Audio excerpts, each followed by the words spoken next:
Rebecca had always thought life would feel different after the divorce. Maybe freer, maybe lighter. But instead, it felt emptier. The house she once shared with her ex-husband now echoed, with a silence that seemed louder than any argument they'd ever had. Her teenage son Ethan was her only company, but he was growing up fast, spending more time out with friends and less time at home. Rebecca often found herself alone, her days filled with routine, and her nights marked by a hollow ache she couldn't quite name.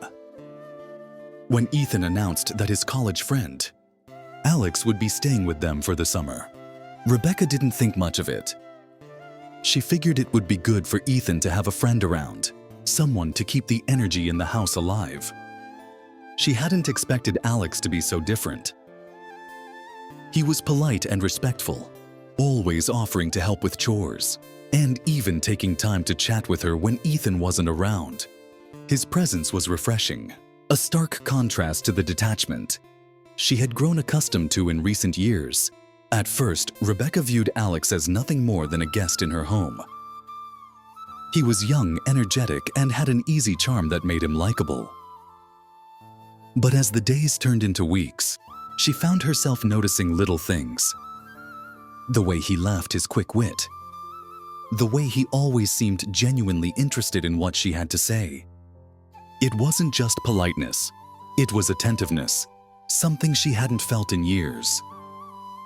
One evening after dinner, Ethan had gone out with friends, leaving Rebecca and Alex alone in the kitchen. They fell into an easy conversation, talking about everything from his studies to her favorite books. She caught herself laughing, a genuine laugh that felt foreign but good.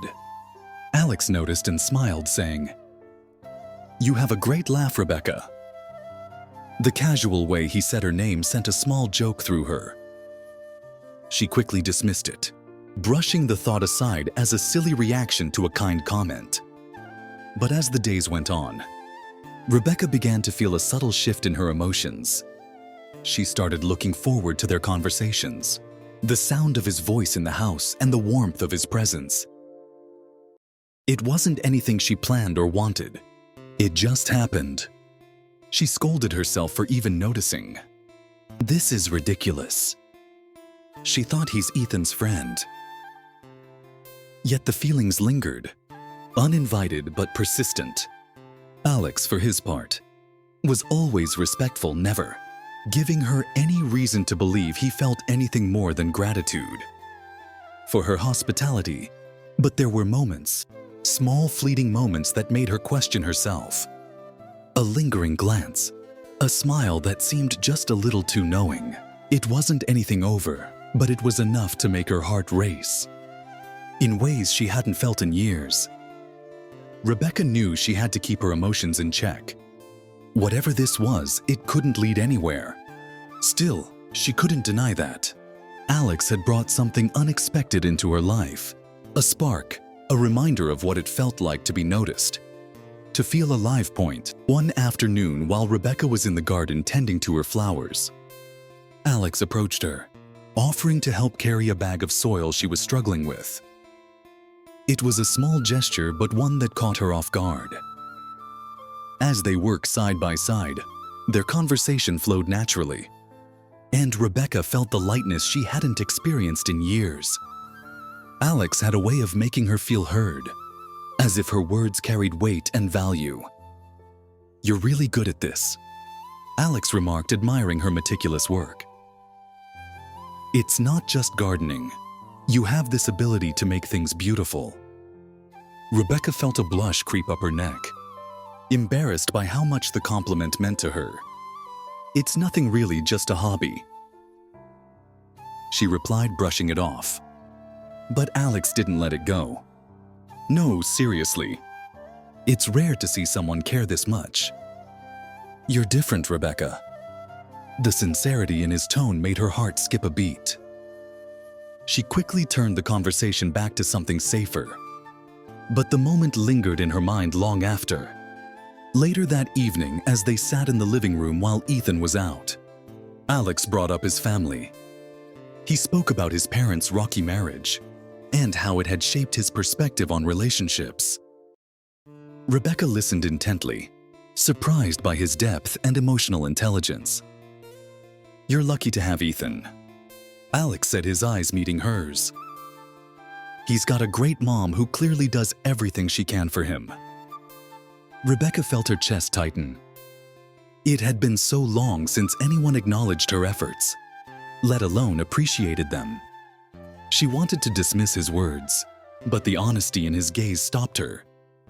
"Thank you," she said softly, her voice almost breaking. As the night went on, their conversation shifted to lighter topics. But the connection between them felt stronger, more intimate.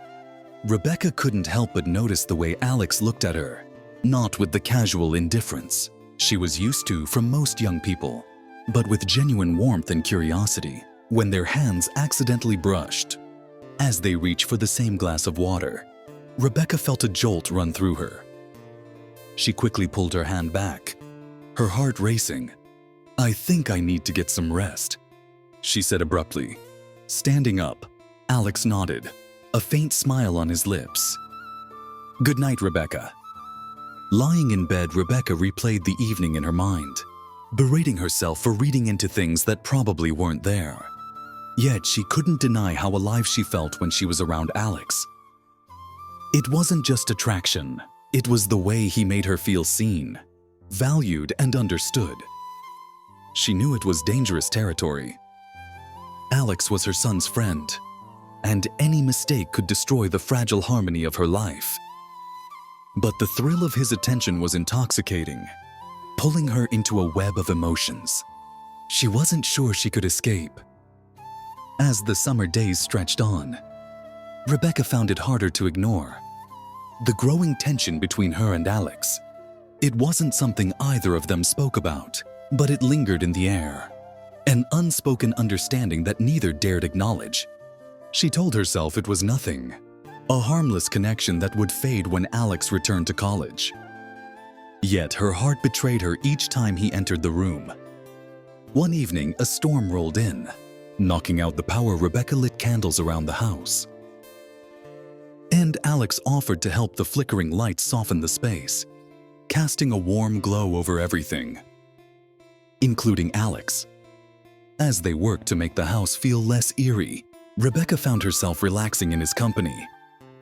Her usual guard slipping away, they ended up sitting together in the living room. The storm raging outside, Alex talked about his plans for the future. His dreams, his uncertainties.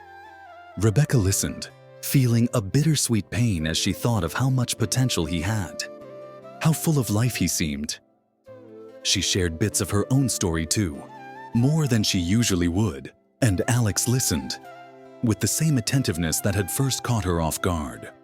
At one point, Alex leaned back, his eyes fixed on her. "You're incredible. You know that," he said, his voice slow but steady. Rebecca froze, unsure how to respond. "I'm not sure what you mean," she replied, her voice barely above a whisper. "I mean, you're strong, kind, and you've been through so much. But you're still here holding it all together. That's rare." His words sent a wave of emotions crashing over her. Gratitude, longing, fear. She tried to laugh it off, to turn the moment into something less serious. But Alex's expression didn't change Alex. She began searching for the right words. "You're kind to say that, but you don't have to explain." He interrupted gently.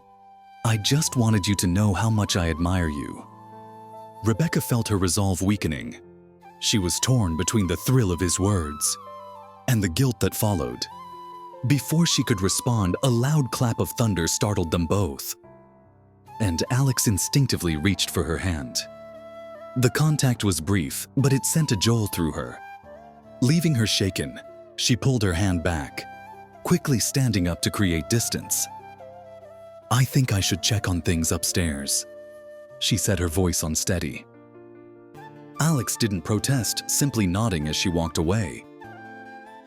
Once in her room, Rebecca closed the door and leaned against it.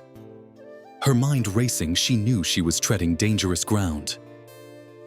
And yet part of her didn't want to turn back.